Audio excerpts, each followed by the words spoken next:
Bonjour à tout le monde. Donc, bienvenue sur ce visio-débat organisé par Miroir Social en partenariat avec le cabinet Plein Sens. Merci à nos 4 intervenants. Nous en avons perdu un, mais qui va revenir. Christian Grolier de FO qui va revenir. Donc, merci à nos 4 intervenants qui vont donc un peu partager un peu leur approche de la réforme du dialogue social dans les fonctions publiques, hein, avec une loi à la clé, des décrets en attente, en cours. Enfin bon, bref, le chantier est en cours. Donc, on a 1 heure et demie pour échanger sur ce large sujet, hein, c'est les fonctions publiques au sens large. Donc, c'est un sujet super large, donc on ne va pas pouvoir, même en 1 heure et demie, rentrer dans les détails de la réforme, etc. Par contre, on va la séparer en 2 séquences. La première, c'est sur dans quelle mesure vous voyez les enjeux, hein, avec l'arrivée du comité social, l'équivalent du CSE pour le privé, et l'arrivée d'une potentielle négociation, hein. Et la deuxième séquence, elle sera sur vos moyens, comment vous, les moyens propres en tant qu'organisation syndicale et votre capacité à vous réorganiser, à vous organiser au mieux pour pouvoir adresser cette réforme. Donc, comme je le disais, merci à Plein Sens de porter cette rencontre, et merci aux participants. Donc, merci à vous de votre participation. Et n'hésitez pas vraiment à interagir dans le chat, à rebondir sur les interventions, à poser vos questions. On les relaiera aux participants, aux intervenants. L'idée, c'est d'être dans un maximum d'interaction. On a 1 heure et demie, c'est à la fois long et court. Donc, on va essayer d'en tirer profit au mieux. Donc, avant de laisser la parole aux intervenants, Eric et Aurélie, je vous laisse un peu présenter Plein Sens, qui est un cabinet d'études et de conseils en transformation des organisations. Vous avez une expérience dans le public, mais également dans le privé, c'est ce qui est également intéressant. Et donc, je vous laisse un peu présenter votre regard sur cette séquence et un peu comment vous l'appréhendez. Merci beaucoup, Rodolphe. Merci beaucoup de cette invitation. Merci à tous les présents. Alors, écoutez, pour Plein Sens, je vais être extrêmement bref. Tu dis bureau d'études et de conseil. On aime, nous, à se définir en réalité comme des acteurs du dialogue à l'intérieur de l'entreprise.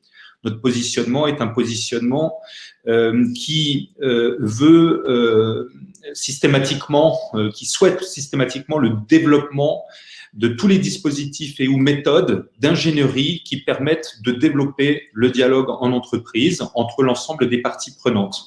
C'est le positionnement de notre cabinet. On le fait à la fois des ingénieries dans des situations qui sont des situations de crise au sens social du terme et au sens large du terme, et puis de l'ingénierie dans des situations plus apaisées dans lesquelles on réfléchit avec toutes les parties prenantes d'une entreprise, représentants du personnel, mais aussi salariés, usagers, clients, salariés de l'entreprise, à faire évoluer, le cas échéant, des organisations du travail dans des systèmes de coproduction et de coopération systématique du système. L'idée, c'est d'obtenir systématiquement, par cette ingénierie et par ces discussions, des compromis nouveaux et des pactes nouveaux à l'intérieur des entreprises sur l'ensemble des sujets qui peuvent les préoccuper. C'est le positionnement de Plein.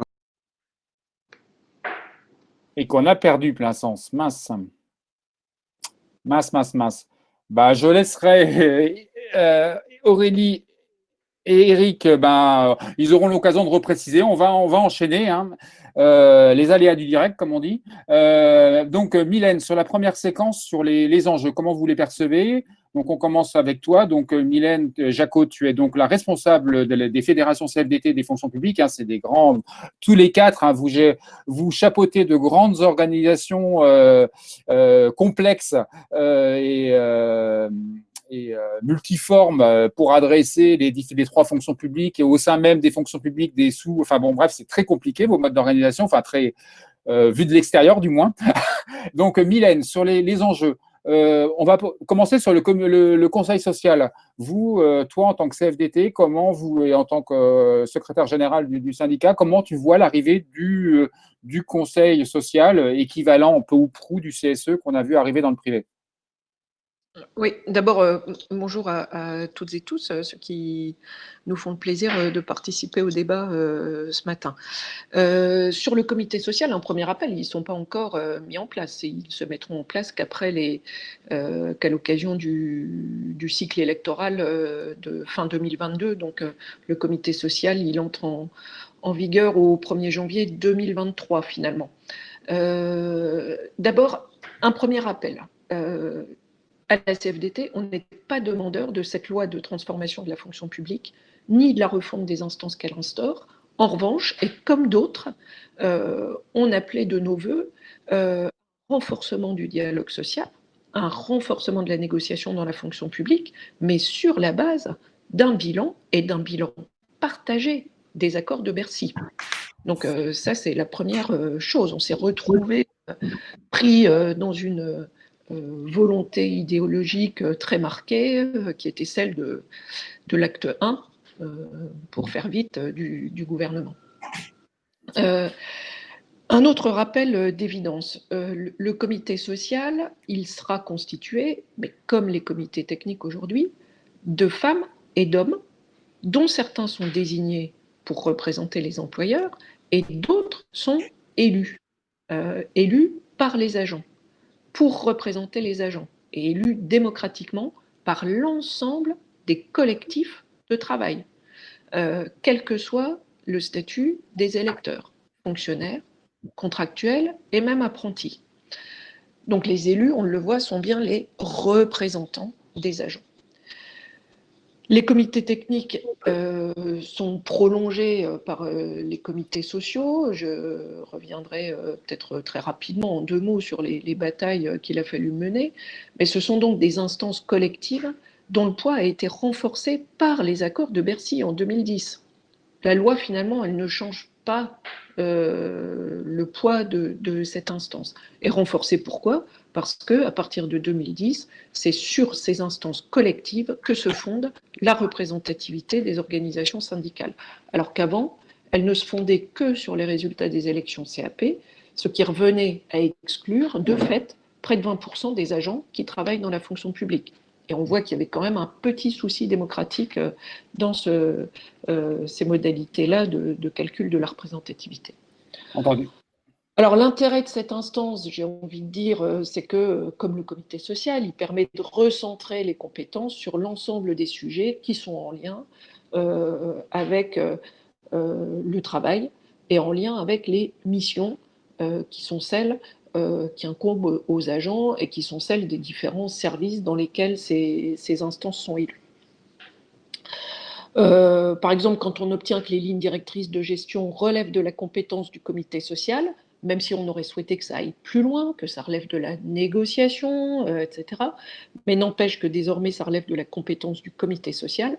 C'est pas seulement pour compenser la réduction drastique des compétences des CAP, c'est bien parce que dans ces lignes directrices, il est aussi question de parcours professionnel, de mobilité et de critères à faire valoir pour avoir des parcours professionnels qui puissent évoluer et répondre aussi aux aspirations des agents.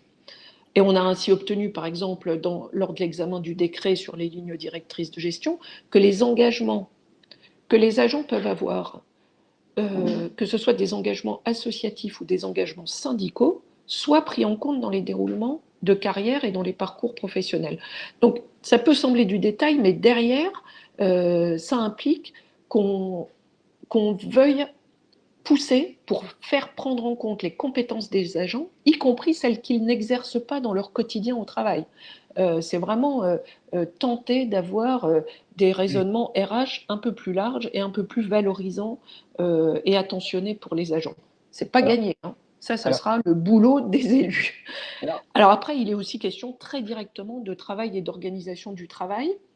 Excuse-moi de te couper, Mylène. On va peut-être pas rentrer dans les détails de ce que peut faire le CT. Après, tu pourras y revenir, mais tu as parlé. Moi, est-ce que je me trompe toi, tu vois l'intérêt quand même d'une approche globale liée au comité social?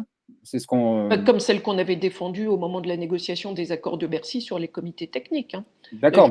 On est en ligne. Ce qui nous gêne dans cette réforme, c'est pas qu'on change le nom de comité social en comité technique. C'est d'abord, il y avait une première volonté qui était, qu'on a vite écarté, qui était de revoir la cartographie des instances.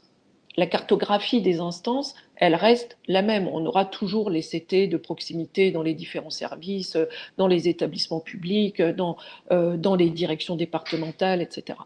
Et sur les versants, dans les collectivités, dans les établissements hospitaliers, on garde la même carte des instances. On a mené une autre bataille qui était sur la formation spécialisée, puisque dans la loi, il y avait un autre vrai désaccord entre le gouvernement et nous, c'était la suppression des CHSCT, qui était pourtant une instance récente en plus dans la fonction publique, hormis sur le versant hospitalier où les CHSCT existaient déjà.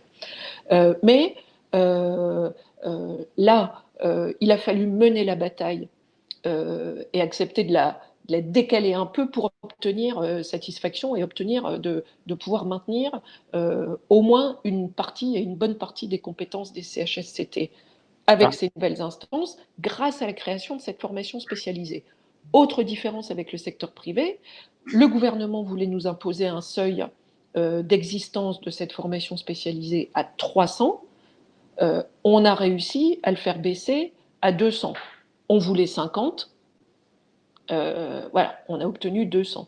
Okay. Ce qui permet de couvrir quand même un nombre d'établissements et de services large.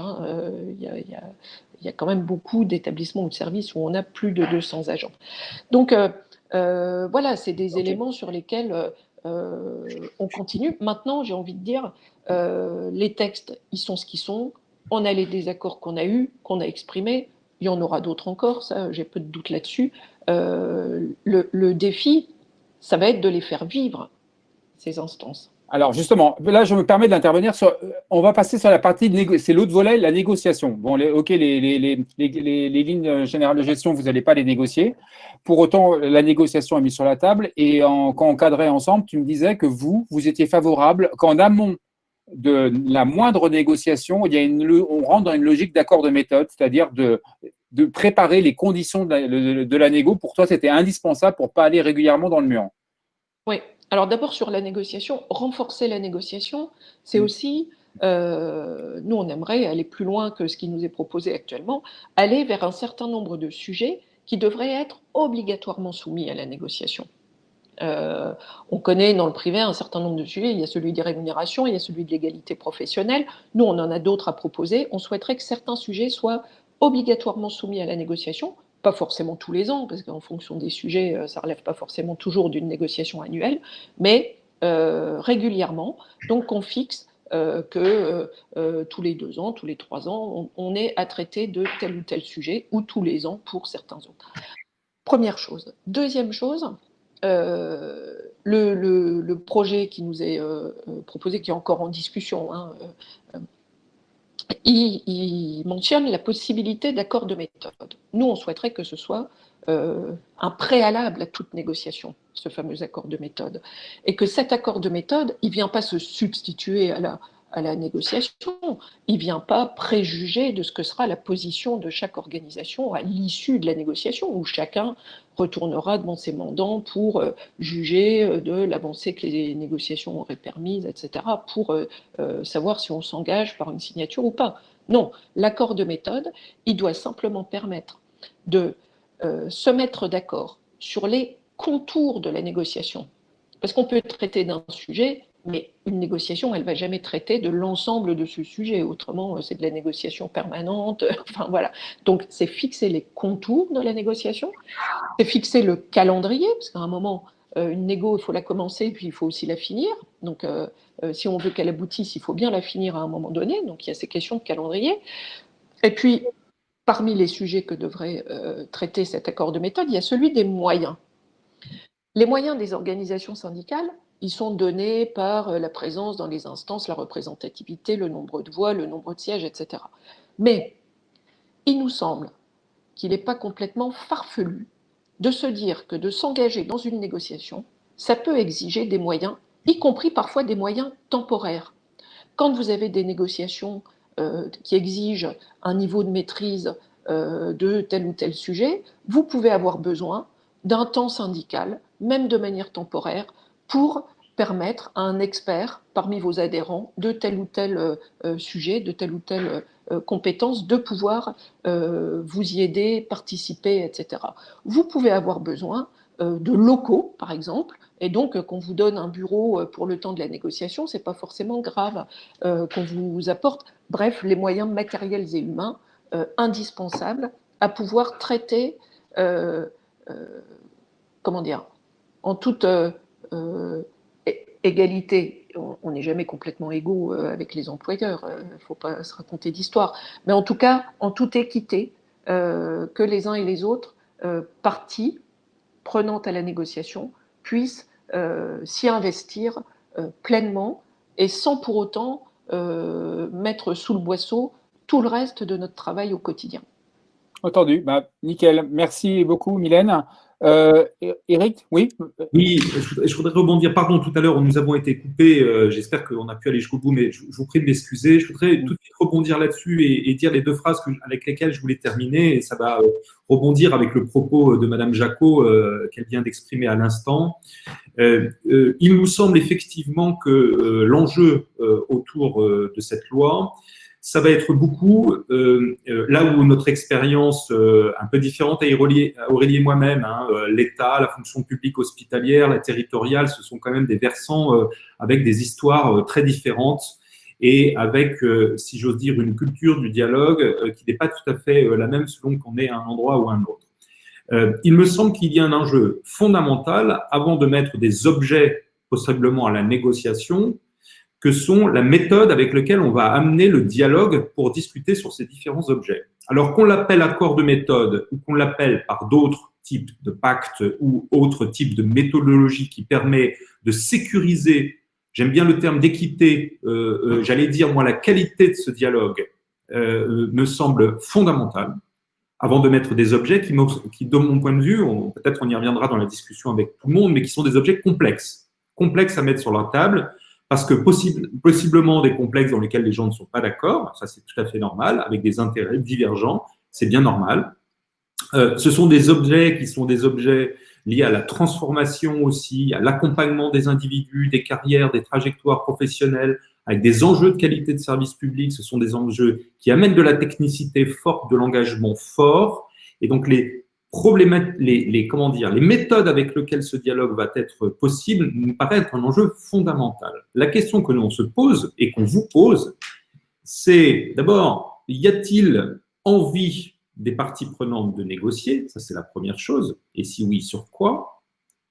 Parce que pour négocier, sauf erreur de ma part, il faut que sur la table, il y ait des objets, il faut être deux, il faut une méthode pour que cette négociation soit équitable, comme le dit Madame Jacot. Donc, avez-vous le sentiment que les employeurs jouent le jeu? Avez-vous le sentiment que les organisations syndicales ont à la fois les moyens et la possibilité de rentrer sans ces objets de négociation? Ça, c'est la première chose. Et puis, deuxièmement, sur les objets qui pourraient être les plus forts des accords, où les voyez-vous?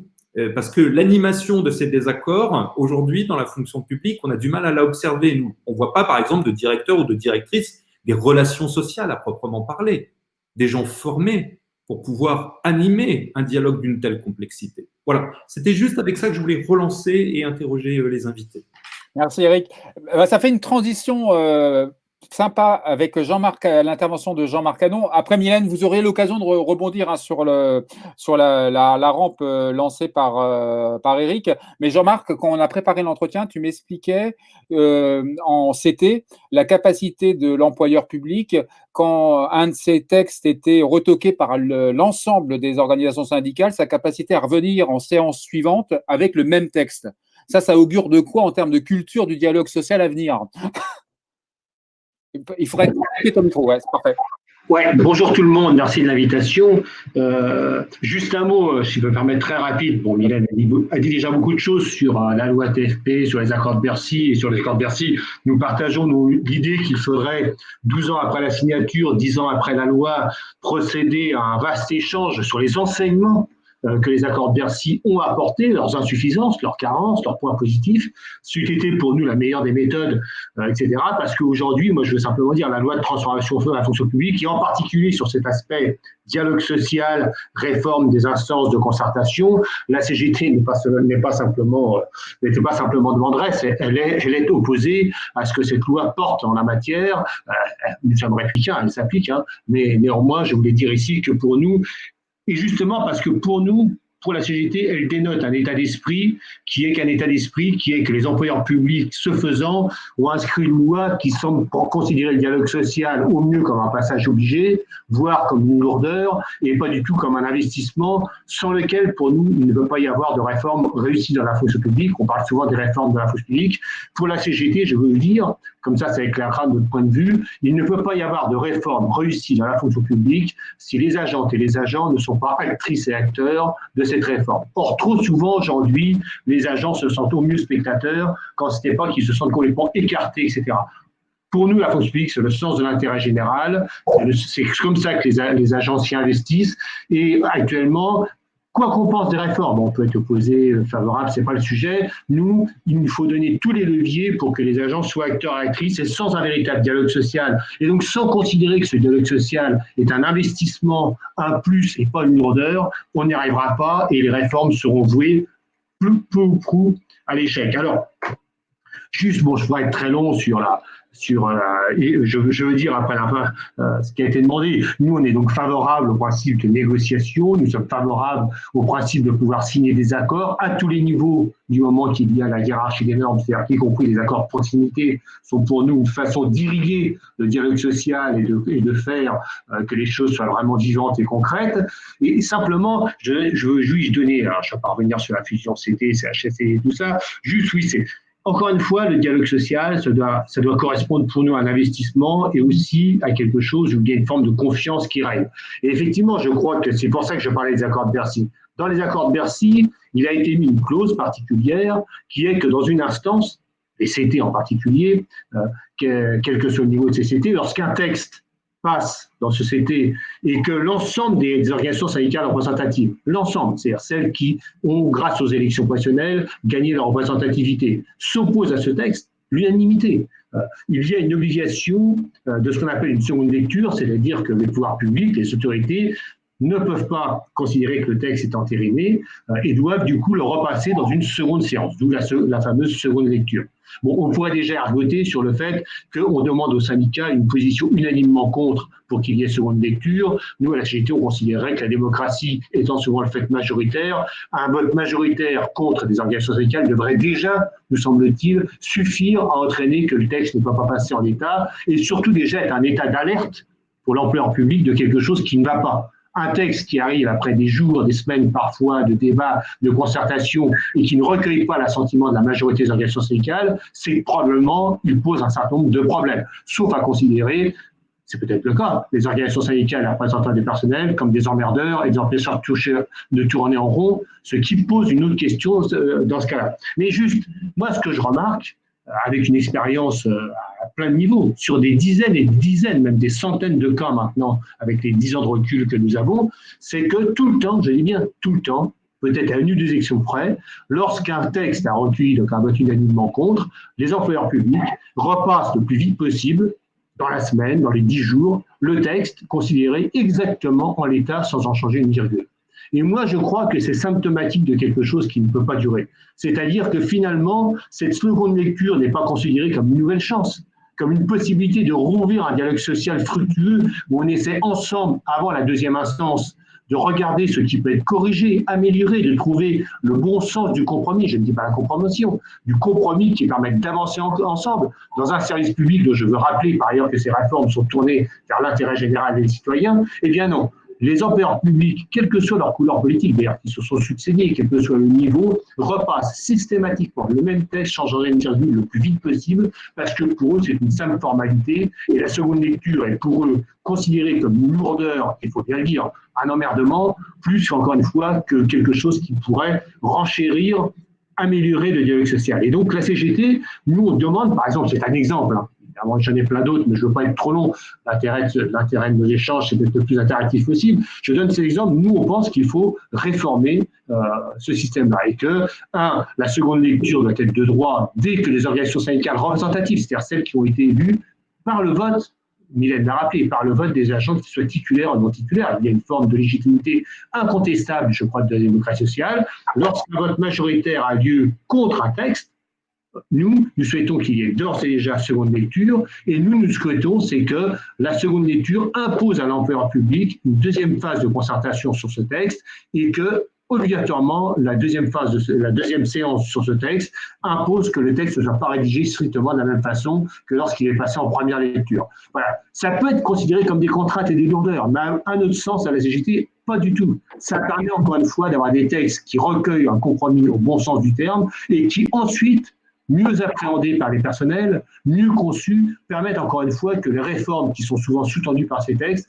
puissent encore une fois avoir des chances de réussir pleinement parce que ensuite les agents et les agentes seront actrices de ces réformes. Voilà. Je pourrais aussi parler des accords majoritaires, de comment on réfléchit dans la fonction publique à l'équilibre entre des accords qui ne peuvent pas avoir la force contraignante du secteur privé quand on n'est pas dans une relation contractuelle, mais comment néanmoins le respect de l'accord majoritaire doit trouver des formes plus importantes, plus structurées dans la fonction publique. Bon, je ne veux pas être trop long. Je donne tous ces exemples pour dire, voilà, j'espère que vous le comprenez. Pour la CGT, en dépit de l'image qui parfois nous colle à la peau, nous souhaitons véritablement que toute la place soit donnée au dialogue social, que tous les moyens soient donnés et que par ailleurs, nous sommes évidemment favorables à tous les protocoles de négociation qui puissent permettre d'aboutir à des accords majoritaires.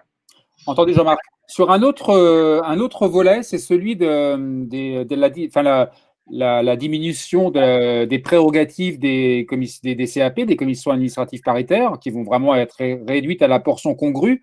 C'est quid de l'incidence de ton regard sur le fait que les parcours font l'importance de garantir des règles de transparence alors que les CAP dans la version originale vont disparaître surtout, en toile de fond de ça, c'est quels critères d'évaluation des agents objectif, partagé et transparent, un vaste sujet que celui-ci, mais qui est posé par la disparition des CAP. Eh ben moi, d'abord, deux choses. D'abord, ça va être posé. Bon, les CAP, c'était un outil, ça devrait rester pour nous un outil important. Encore une fois, là aussi, on peut considérer que c'est lourd, que des CAP qui sont mis 3-4 fois l'an sur plusieurs journées, c'est insupportable, etc. Nous, on ne le croit pas du tout. Encore une fois, que c'est un investissement. Deux, je veux dire moi qu'évidemment, je vais revenir en quelques mots, plus que partout ailleurs, dans la fonction publique, tout doit être transparent et le plus possible objectivé. Pour nous, c'est un élément important. Tout ce qui ne concourt pas à la transparence est un élément qui, pour nous, pose question, a fortiori, lorsqu'on est dans la sphère publique. Et enfin, je note que les CAP aujourd'hui, demain, telles qu'elles sont conçues, ne seront plus que des organes de recours lorsqu'il y a des accords. C'est quand même une curieuse conception du dialogue social, que les instances de consultation qui gèrent la carrière individuelle des agents ne soient plus demain que compétentes que lorsqu'il y a problème et désaccord. Les employeurs publics se mettent eux-mêmes dans, excusez-moi de dire, c'est pas la CGT là, les employeurs publics mettent eux-mêmes dans une configuration où le dialogue social est d'abord perçu et mis en place quand il y a conflit. Ce n'est pas la conception de la CGT. Les CAP, il fallait les réformer. Nous ne sommes pas en train de dire qu'il y a un âge d'or du dialogue social qui est né en 1946, que rien ne doit changer, etc. Bien entendu, il y a des choses qu'il fallait corriger et nous étions prêts à en discuter. Mais là, la réforme qui est prévue, c'est une réforme qui vide de sa substance les CAP et qui, par ailleurs, encore une fois, positionne le dialogue social dans une focale qui, à notre avis, est extrêmement négative. Et juste un mot, nous, encore une fois, nous considérons que dans la fonction publique, tout le doit être transparent. Et en particulier, nous considérons, nous, que tout ce qui concourt aux mobilités des agents. C'est un sujet énorme. On nous rebat les oreilles de ça. Nous, on est favorable. La CGT, on est favorable aux mobilités volontaires accrues. On a fait des propositions, d'ailleurs, pour que sur les 3 versants, il y ait plus d'homéopathie entre les 3 versants de manière à faciliter ces mobilités, etc. Nous, on y est favorable. Les promotions, lorsqu'on promeut des agents publics, des agents dont on doit garantir l'égalité de traitement, l'égalité d'accès aux emplois publics, c'est quand même extraordinaire qu'on ait plus d'organismes où les représentants du personnel puissent avoir l'ensemble des dossiers qui permettent ensuite d'ailleurs de les dire aux agents, avec un droit de réserve, de les dire aux agents, etc. Donc nous sommes favorables à revenir à améliorer, évidemment, le fait que la transparence doit être la règle, ne serait-ce que pour une chose, c'est pour garder le maximum d'équité et d'égalité de traitement des agents publics dans leur gestion au quotidien. Là, on ouvre une porte, j'attire l'attention quand même là-dessus, on ouvre une porte sur des pratiques obscures, voire, je le dis, potentiellement discriminatoires, et je pense en particulier aux femmes, parce que je crois que ce qui est en train d'être fait dans les CAP, notamment en matière de mobilité et de promotion, peut de nouveau demain accroître les discriminations faites aux femmes, parce que dès qu'il y a des choses aléatoires, on le voit sur les primes, ce sont les femmes qui en première subissent les premières en subissent les conséquences. Et donc pour la CGT, autant nous étions favorables à négocier et à discuter des CAP, autant nous considérons que cette réforme doit être revue, je le dis comme je le pense, dans un sens principal, redonner le maximum de transparence et donc de chances d'équité et de traitement égalitaire des agents pour que la fonction publique corresponde à ce pourquoi elle est faite. Jean-Marc, merci. En attendant, en ayant parlé avec vous précédemment, enfin en cadrage, vous êtes tous d'accord pour dire que le fonctionnement actuel des CAP n'est pas optimal. Vous êtes tous d'accord pour dire qu'il faut le revoir, parce qu'on peut voir des CAP où ça a viré à du clientélisme, etc. C'est pas super beau à voir non plus. Mais pour autant, vous êtes conscient qu'il faut faire travailler le modèle et que garantir ces conditions de la transparence. Christian Grolier, alors c'est Claude Simoneau qui apparaît, mais tu as changé d'ordinateur, donc tu es bien Christian Grolier, donc le responsable de la fédération FO des fonctionnaires. Merci Christian d'intervenir. Et donc sur le prolongement, après tu vas où tu veux, mais dans la lignée de ce qu'a dit Jean-Marc sur les CAP, quand on cadrait ensemble, tu m'expliquais que c'était vraiment un changement de logiciel majeur, parce on est actuellement, vous êtes sur une gestion par corps, et que là, vous allez passer progressivement à une gestion par métier avec toutes les incidences que ça a. Donc, comment vous le voyez, vous, FO, les risques, opportunités, j'en sais rien, mais en tout cas, les risques liés à ça. Bon, d'abord, on s'excuse parce qu'on a eu un problème de connexion. Donc, j'apparais sous le nom de Claude Simoneau, qui est le secrétaire général adjoint de la Fédé. Et du coup, je n'ai pas pu entendre Jean-Marc, ce que je regrette. Ah oui, bah oui. On ne va pas le faire répéter, sinon, déjà qu'il est un peu long en général, ça va être catastrophique. Mais bon, blague à part. Premier point déjà, on est sur la déclinaison finalement de la loi de travail, c'est-à-dire l'objectif, ça a été qu'il y ait une seule instance représentative du personnel dans le privé. Et quelque part, ce qui se passe dans le public avec la loi de transformation de la fonction publique, c'est exactement la même chose. On fusionne le CT, le CHSCT et on réduit les compétences des CAP. Pour nous, c'est d'abord un enjeu majeur dans la relation entre l'agent et l'administration. Parce que la CAP, notamment les actes de gestion qui étaient, même si je n'étais pas parfait, évidemment, la mobilité et l'avancement, c'était lié directement au statut général des fonctionnaires. C'est parce que le fonctionnaire n'est pas dans une relation contractuelle avec l'employeur et qu'il ne peut pas aller négocier de gré à gré sa situation administrative qu'il élisait des représentants du personnel qui siégeaient dans les commissions administratives paritaires pour s'assurer de l'égalité de traitement. Donc, retirer des CAP, des problématiques d'avancement et de mobilité, effectivement, ça veut dire qu'on n'est plus dans une gestion collective qui permettait d'éviter l'arbitraire et que nous ne sommes plus là pour représenter les agents dans cette catégorie. Donc, c'est quand même un signe fort qui est directement lié aussi au choix de la loi de transformation qui prône le fait de recruter davantage des personnels contractuels que des personnels fonctionnaires. Donc, c'est quand même un enjeu majeur pour la suite. Alors après, c'est les grands paradoxes de cette loi et des négociations en cours. C'est qu'on nous dit qu'il faut développer la négociation collective dans la fonction publique et dans le même temps, en réduisant les compétences des CAP, en diminuant le nombre d'élus et de représentants avec les fusions des CT, CHSCT, on aura de moins en moins de capacités, notamment humaines, à mettre en face de l'administration ou de l'État employeur, forcément un représentant du personnel ou un représentant syndical. Donc là, il faudra quand même que le gouvernement gère ces paradoxes. On ne peut pas dire je développe la négociation et dans le même temps, je donne beaucoup moins de moyens aux organisations syndicales parce qu'en diminuant les instances et les compétences des instances, j'ai de moins en moins d'élus. Et comme ça a été dit, si effectivement, en plus, maintenant, on est sur ce qu'on appelle les CAP par catégorie hiérarchique et non plus les CAP de corps, CAP de catégorie hiérarchique, ça veut dire qu'on aura évidemment beaucoup moins de CAP. On va fusionner des corps qui n'ont rien à voir entre eux, de corps administratifs à des corps techniques, tout simplement parce qu'ils sont dans la même catégorie hiérarchique A ou B. forcément, ça va là aussi complexifier la discussion, parce qu'on veut tendre à une gestion finalement interministérielle avec la fusion des CAP par catégorie hiérarchique, et dans le même temps, on sait très bien que ce n'est pas le cas. Donc, ça va être compliqué effectivement aussi pour nous, parce que nous sommes pour beaucoup de fédérations syndicales structurées en syndicats de corps. Ça veut dire qu'on va devoir faire un gros travail d'ici 2022 pour que tous ces syndicats se concertent, s'entendent pour arriver à trouver une liste commune qui mixe des personnels de différents corps, mais de la même catégorie. Donc ça promet là aussi de belles complexités. Ça peut être aussi un affaiblissement pour l'organisation syndicale, parce qu'il n'y a pas toujours les mêmes problématiques dans un corps de A administratif, par exemple, et de A technique. Et c'est pareil pour les catégories B et C, bien entendu. Donc, quand on a tous les sièges, évidemment, c'est facile. Mais quand on a un siège ou deux dans une commission paritaire et qu'il y a 3 ou 4 corps qui ont été fusionnés, par exemple, dans la CAP correspondante, on n'aura pas des représentants de tous les corps concernés. Donc, ça va nous obliger effectivement à de gros changements, à être en capacité de répondre, même si les compétences seront limitées, parce qu'on sera surtout sur les recours pour faire large et les sanctions disciplinaires, nous aurons quand même forcément plus de difficultés. Donc ça veut dire qu'il va falloir qu'on réfléchisse autrement, qu'on ait une autre approche vis-à-vis des fonctionnaires et agents publics, parce qu'il y a aussi, n'oublions pas, un agent sur 5 qui est contractuel aujourd'hui dans la fonction publique.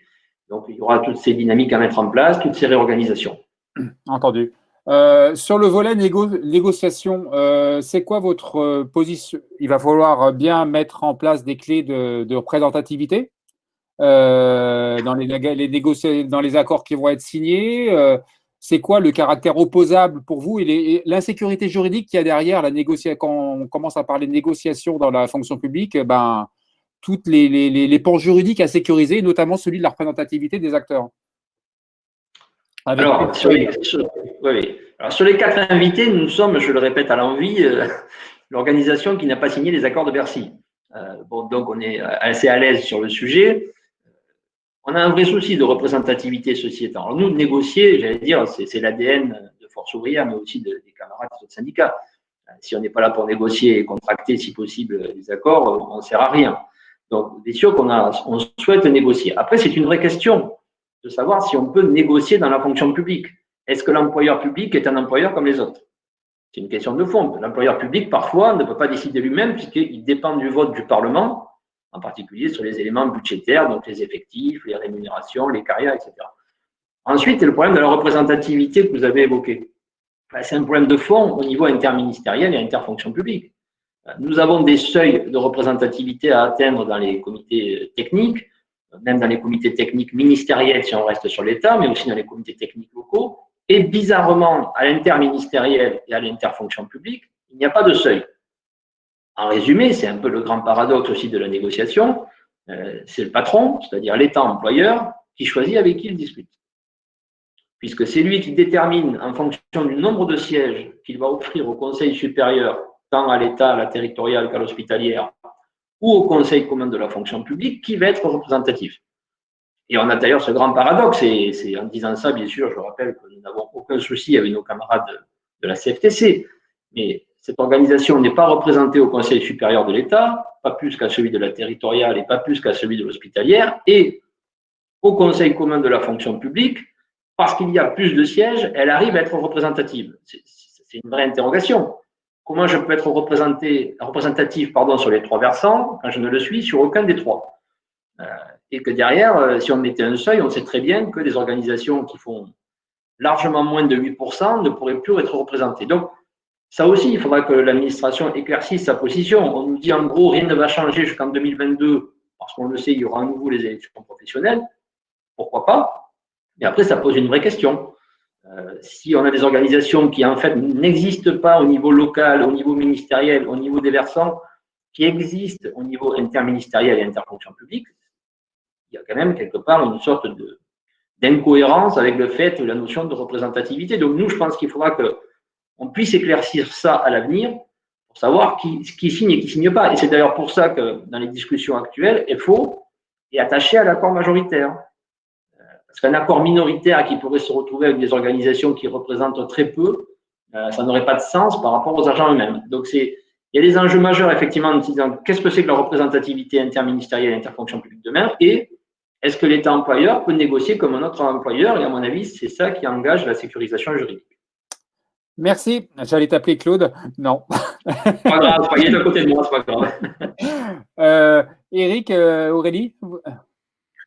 Oui, juste une relance par rapport à ce qu'il vient de dire. Je trouve ça tout à fait juste de dire que, en fait, c'est quoi les objets possibles de la négociation à partir du moment où on est dans un cadre quand même qui est, comment dire, guidé par la loi. Donc, quels sont les objets en réalité de quels on parle et qui pourraient être mis sur la table? Et je trouve que ça serait intéressant de dire lesquels, parce que des choses qui pouvaient d'ailleurs apparaître comme des problématiques individuelles dans les CAP, notamment, apparaissent dans des problématiques collectives. Il me semble qu'il y a des gros sujets à mettre sur la table. Quand même, on a une actualité autour du peu d'attractivité de la fonction publique, des 3 fonctions publiques sur certains métiers. D'autres restent assez attractifs. Donc, il va y avoir des enjeux de départ de la fonction publique dans les années à venir importants. Donc, il y a des enjeux de GPEC qui sont fondamentaux à négocier demain. Voilà un objet à mettre sur la table et on pourrait dire quelle est la méthode avec laquelle on va prendre cet objet, car il est fondamental. Il y a celui de l'usure professionnelle. Tous ceux qui connaissent la fonction publique connaissent cette problématique complexe de l'usure professionnelle, notamment sur un certain nombre de métiers dont la pénibilité est évidemment avérée. Il y a tous les enjeux organisationnels et de culture managériale à l'intérieur des organisations. Voilà aussi des objets de négociation fondamentaux dans des organisations purement aujourd'hui hiérarchiques qui posent des problèmes au sens des modalités d'exercice de l'autorité. Il y a toutes les problématiques complexes de la gestion du temps de travail et puis, bien sûr, celle de l'égalité femmes-hommes au travail qui est aujourd'hui un enjeu considérable pour l'ensemble des citoyens. Voilà autant d'objets sur lesquels moi aussi j'aimerais vous entendre parce que ce sont des objets qui vont être possiblement à la négociation demain, qui vont être discutés sur ces 3 versants de la fonction publique. Il me semble que c'est des problématiques encore une fois complexes. Quelle est la bonne méthode pour rebondir aussi sur le poste qui est mis là? Quelle est la qualité de ce dialogue qui va permettre d'entrer dans ces sujets, dans la complexité de ce sujet? Alors Eric, avant de bien noter votre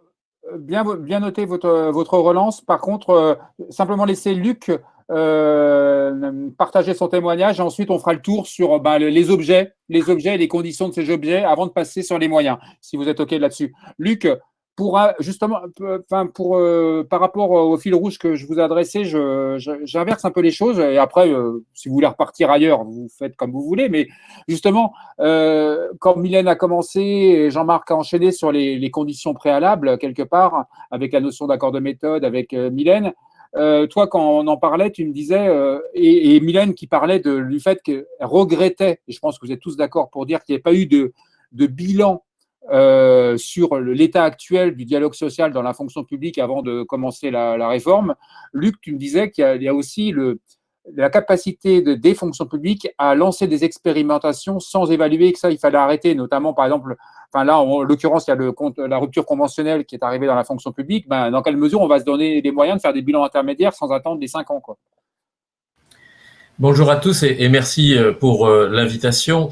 Peut-être avant de rebondir sur la question que tu poses, Rodolphe, je me permets de rappeler quelques petits faits qui me paraissent utiles. D'abord, l'UNSA, en tant que telle, n'était pas favorable à cette loi et s'est opposée à cette loi, en particulier à cause des modifications des conditions du dialogue social. Et quand on parle de qualité de dialogue social, c'est la question qu'Éric a posée, il me paraît vraiment important de se dire qu'on doit être 2 pour construire le dialogue social. Or, ce qui s'est passé avec ce gouvernement, c'est que le gouvernement a imposé aux organisations syndicales, sans négociation, et le mot négociation a un vrai sens dans ma bouche, c'est-à-dire sans recherche de compromis, un texte de transformation de la loi de la fonction publique qui, de fait, affaiblit le dialogue social dans la fonction publique et nous oblige à le reconstruire complètement.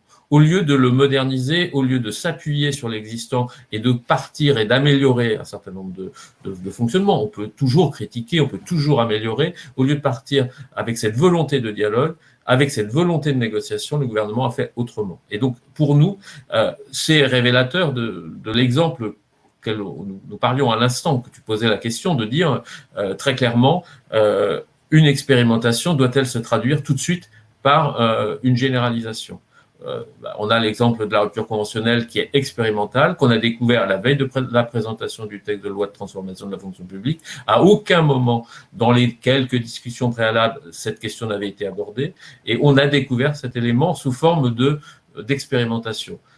On voit bien que c'est pas le fait qu'un agent souhaite quitter la fonction publique qui nous pose problème les uns aux autres, en tout cas nous à l'UNSA. C'est le fait que si un employeur public demande à un agent de partir, quelles sont ses garanties? Et là, on s'aperçoit qu'il n'y a pas de comparaison avec le secteur privé. Ce n'est pas la même chose.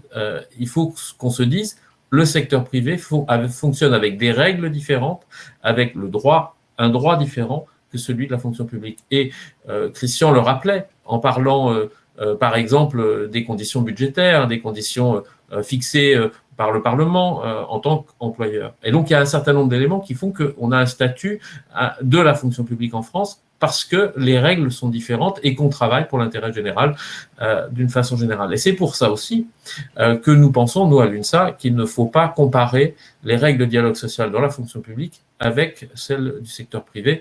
Et la notion de seuil que j'ai entendu tout à l'heure dans la bouche de Christian ne nous convient absolument pas et personne n'en sera surpris. Mais c'est bien de se le redire entre nous puisqu'on est là pour débattre. Entendu. Je pourrais continuer aussi après par rapport à d'autres aspects parce que je ne sais pas, tu as évoqué les conditions en fait pour que cette loi puisse peut-être aboutir à quelque chose. En tout cas, dans un premier temps, elle affaiblit beaucoup de choses. Et on a évoqué les CAP. Pour nous, la disparition des CAP va poser un certain nombre de questions, aussi bien sur la représentativité, sur la transparence, mais pas que la transparence entre agents, aussi sur la transparence sur les pressions extérieures. Il pourrait y avoir des pressions extérieures qui, on le connaît tous, on le sait très bien, et donc le fait qu'il y ait des CAP permettait d'éviter ces pressions, qu'elles soient politiques, qu'elles soient d'autres. Le but, je le rappelle, c'est l'intérêt général. Et l'intérêt général, c'est de ne pas céder aux pressions. Entendu. Et sur la négo, tu voyais un autre risque potentiel, c'est-à-dire parce que la question de la négo, c'est à quel niveau elle va se passer. Et si on parle de négo de local, de proximité, au plus près du terrain, dans quelle mesure potentiellement il y a un risque de dumping, c'est-à-dire un nivellement par le bas lié au fait que les négociations terrain soient mieux disantes que celles qui auraient pu être négociées en haut. Nous sommes en train tous de discuter d'une ordonnance qui prévoit cette négociation collective à plusieurs niveaux, dont le niveau local, et nous pensons que c'est une bonne chose à l'UNSA, mais à condition qu'elle soit encadrée, et qu'on s'assure non pas sur le papier, dans le texte de l'ordonnance, que les accords locaux seront mieux disants que les accords nationaux, mais qu'on s'en assure réellement et concrètement. C'est-à-dire qu'on vérifie que chaque accord est mieux disant. Ça, c'est quelque chose d'important. Et pour ça, nous, on pense qu'il faut instaurer un système qui permettrait de faire cette vérification. Évidemment, pour l'instant, les employeurs publics n'en veulent pas. Mais nous insistons. De la même façon, nous pensons qu'il y a une question de formation à la fois des managers, des élus locaux qui pourraient être amenés à mener des négociations et des discussions, et bien évidemment les représentants syndicaux locaux. Et pour cela, nous pensons qu'il y a un effort à faire. Ces formations pourraient être d'ailleurs en partie communes et en partie différentes. En tout cas, tel que le modèle qui existait jusqu'à présent sur les CHSCT, la formation des CHSCT, nous souhaiterions qu'elle se soit étendue. Ça fait partie des propositions que nous portons au sein du gouvernement. Et puis, je rebondirai sur ce qu'a dit Mylène tout à l'heure. Nous, on est extrêmement favorable aux accords de méthode. Nous pensons que c'est l'outil indispensable qui permettra d'encadrer ces négociations, quel qu'en soit le niveau, et y compris avec toutes les toutes les conséquences, c'est-à-dire les moyens aux organisations syndicales. toutes ces questions, on les a tous soulevées tous les quatre, mais nous, on y est extrêmement attentifs. Entendu. Alors, merci Luc. Alors, il y a une question. Alors, il y a Eric posait la question de l'objet. Si on peut faire un petit tour sur les objets des négociations, de quoi on parle, hein, quels sont les objets que vous souhaiteriez porter. Et pour rebondir avec une question qui est dans la salle, qui est posée par Emmanuel Franck, c'est d'en savoir plus un peu sur l'ordonnance en cours sur la négo collective et bon, un peu, également les thèmes ouverts qui pourraient être ouverts à la négociation, à avoir plus de précision là-dessus. Donc, qui veut y aller là-dessus, un peu sur les objets que vous, vraiment, en premier lieu, vous souhaiteriez porter? Je veux bien. Hein. Ben, garde la main. Oui, en fait, c'est un des sujets majeurs que nous portons, je crois, toutes les organisations, mais mes collègues compléteront. Nous sommes tous extrêmement attachés aux négociations nationales sur la rémunération des agents. Et en tout cas, nous, à l'UNSA, on porte que ce type de négociation ait bien lieu nationalement. Pas qu'il y ait une négociation locale sur la rémunération et qu'on arrive à une multitude de fonctions publiques. Pour nous, il y a une fonction publique avec 3 versants de la fonction publique et un État, le gouvernement, État employeur et qui doit donner le là sur cette question avec des négociations nationales régulières.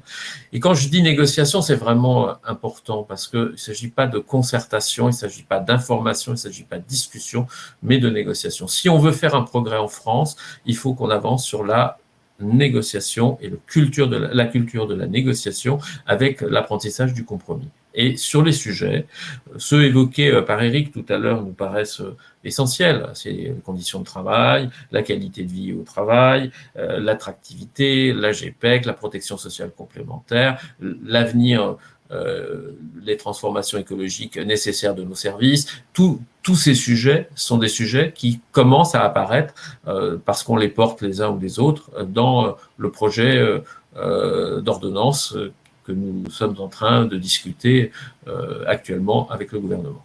D'accord. Merci d'ailleurs, Mylène, pour ta réponse dans les questions là, sur Emmanuel, sur où on en est sur la négo cette ordonnance. Mylène, peut-être sur les objets? Oui, sur les objets. Je ne sais pas si vous m'entendez bien parce que j'ai débranché mes écouteurs. D'accord, ok. Sur les objets, on ne va pas faire la liste exhaustive, mais nous, on est très favorable au-delà des sujets, j'ai envie de dire, traditionnels et des sujets qui étaient déjà inscrits dans la loi de 2010. Hein. Il y a le fameux article 8 bis qui ouvrait déjà un certain nombre de sujets à la négociation possible. On voit qu'au fil du temps, il y a eu malheureusement très peu de négociations ouvertes et encore moins de négociations qui ont abouti à un accord majoritaire. Mais pour autant, la liste sur laquelle on travaille à ce stade, elle ne nous satisfait pas encore pleinement. Je pense particulièrement à des sujets tels que celui des politiques indemnitaires. On ne parle pas que des distributions, il n'est pas question de ça, mais bien de s'interroger sur ce qu'on fait et sur ce qu'on rémunère avec les politiques indemnitaires. Et que ça permettrait peut-être aussi de faire émerger que trop souvent, les indemnités servent à compenser la faiblesse de la partie indiciaire du traitement. Et d'ailleurs, avec PPCR, on avait bien obtenu ce fameux transfert prime-point qui transformait en fait des montants de rémunération indemnitaire en montants indiciaires. On souhaite poursuivre dans ce sens-là, c'est-à-dire d'arriver vers un socle fixe, pour le dire à très gros traits, de rémunération plus important que le fixe actuel. Voilà. Et que quand on a des indemnités que tout le monde perçoit, avec le même montant, il y a peut-être un sujet à discuter derrière. Et puis, il y a les critères d'attribution individuelle, et ça rejoint un des points qu'avait souligné Jean-Marc Canon, mais sur un sujet complètement différent, c'est celui de l'égalité professionnelle. Et on sait aujourd'hui que trop souvent encore, les politiques indemnitaires parce qu'elles sont souvent pas discutées et pas du tout transparentes, servent davantage à amplifier encore les écarts de rémunération entre les femmes et les hommes plutôt que à les résorber. Donc voilà le type de sujet qu'on souhaite pouvoir discuter. La question de l'égalité professionnelle, parce qu'elle ne se pose pas de la même manière partout, les effectifs ne sont pas répartis partout de la même manière, les cultures propres à un certain nombre d'employeurs ne sont pas forcément toujours les mêmes, et les aspirations des agents ne sont pas non plus toujours les mêmes. Donc tout ça, il faut qu'on puisse en discuter. L'organisation du travail, ça doit aussi être un sujet soumis à la négociation, et on voit à quel point c'est un sujet prégnant, particulièrement sur le versant hospitalier. Et là aussi, il faut que les organisations du travail, elles soient discutées et validées par les représentants des agents. Donc tout ça, oui, de manière encadrée, on l'a dit aussi tout à l'heure, des sujets qui devraient être obligatoirement soumis à la négociation, et de manière encadrée par ce que décrivait un peu Luc Farret, qu'on appelle de manière un peu obscure pour les non-initiés le principe de faveur, c'est-à-dire qu'un accord local ne pourrait pas être moins disant qu'un accord ou des dispositions législatives ou réglementaires au niveau supérieur. Donc ça, c'est aussi une garantie à apporter aux agents. Voilà, donc, et puis, mais ça, c'est vérifié, ce qu'on souhaite, c'est que l'ensemble des sujets concernent l'ensemble des agents. Voilà. Quand on discute de protection sociale complémentaire, quand on discute ou qu'on discutera un jour ou l'autre des mobilités, des plans de mobilité dans les administrations, etc. On souhaite bien que les dispositifs qui pourraient se construire dans un cadre négocié bénéficient à l'ensemble des agents. Quand on parle des politiques d'action sociale, pareil, ça doit bénéficier à l'ensemble des agents, quel que soit leur statut. Et donc, on est bien là sur de la négociation qui doit concerner tous les collectifs. Merci Mylène. Jean-Marc, peut-être sur vos priorités, sans faire effectivement la liste, parce qu'elle serait longue, mais s'il y avait une priorité à faire et les conditions pour l'atteindre en termes de négo. Non, je ne sais pas si je peux dire des priorités. Moi, je suis absolument d'accord avec l'idée qu'il faut d'abord définir un cadre. C'est-à-dire, je crois qu'on a besoin de définir dans la fonction publique, tout le monde a insisté sur la fonction publique, les 3 versants, plus de 5 millions d'agents, des dizaines et des centaines de services. On a besoin, je crois, évidemment, de cadrer ce dont on parle et d'asseoir les processus, surtout sur les ouvres, ce qui est notre souhait, de négociation collective. On a besoin, évidemment, d'avoir des règles claires qui ne souffrent pas de contestation. Je crois que c'est le truc. Ensuite, comme Luc, je pense qu'après, il faudra définir ce qui est du niveau supra. Par exemple, pour nous, il n'est pas question, évidemment, je ne sais pas, en tout cas pour la CGT, il n'est pas question que les traitements de base du fonctionnaire soient soumis à des discussions locales. Ça ne peut être là strictement que du niveau national et du niveau 3 versants, même si nous considérons qu'il devrait y avoir une nécessité d'une véritable négociation annuelle sur les salaires dans la fonction publique et pas un rendez-vous salarial. J'insiste sur le terme négociation salariale. Ensuite, nous, on est ouvert, à partir du moment où les choses sont claires, nous, on est pour ouvrir, je le dis comme je le pense, au maximum, évidemment, en restant dans la règle de la République, en faisant pas n'importe quoi, et avec les organisations syndicales représentatives, nous sommes favorables à ouvrir au maximum. Par exemple, moi, je pense qu'il n'est pas obscène ni déplacé de parler, par exemple, des horaires d'ouverture d'un service public avec les organisations syndicales et les représentants du service public. Les représentants du personnel, pardon. Moi, je pense que, par exemple, c'est une question fondamentale. Je redirai peut-être plus tard dans le débat les propositions que la CGT a, y compris de plus large ouverture sur l'évaluation des services publics. Mais par exemple, avec les représentants du personnel, nous, on considère que, par exemple, y compris comment on ouvre le service public aux usagers, aux citoyens, eh bien, ce sont de beaux débats qu'on pourrait mener entre employeurs publics et représentants du personnel, évidemment, dès lors que chacun sait quel est son rôle, chacun sait comment ça s'assoit, que les choses sont bien structurées, voilà les choses. Donc, nous, je ne vais pas citer des choses. Moi, je pense véritablement qu'il faut irriguer au maximum la culture du dialogue social. Ça n'empêche pas le dissensus, c'est pas du tout le sujet, évidemment, mais qu'il faut irriguer au maximum et qu'il n'y a pas de sujet a priori tabou, sauf évidemment les questions personnelles, les secrets médicaux, il y a tout un ensemble de choses qui ne souffriraient pas d'être mises sur la place publique, ça va de soi, mais hors ça, moi je crois qu'il ne faut pas se limiter a priori dans les champs d'investigation de ce que pourrait être un dialogue social du XXIe siècle. Oui, d'ailleurs, ce que tu me disais quand on préparait, tu me disais ça existe dans la territoriale, quelque part des comités d'évaluation de la qualité du service rendu qui intégreraient donc l'employeur public, les organisations syndicales, mais également les usagers. Ça, vous n'y êtes pas. Pour vous, c'est des choses sur lesquelles il faut cogiter. Alors là, c'est un peu, comment dirais-je, c'est pas tout à fait exogène à nos propos, mais ce n'est évidemment pas le rapport uniquement employeur public, organisation syndicale, mais effectivement, nous sommes même porteurs, nous, depuis quelques années, de la création. Alors au début, nous avions pensé au niveau départemental, après on peut discuter avec la création des régions. Enfin, nous sommes favorables à mettre en place ce qu'on avait appelé des conseils territoriaux de la fonction publique, où pourraient siéger en matière d'évaluation de la qualité du service public rendu, parce qu'encore une fois, moi je n'oublie pas que nous ne sommes là que pour ça, c'est-à-dire pour l'intérêt général et pour rendre un service aux citoyens.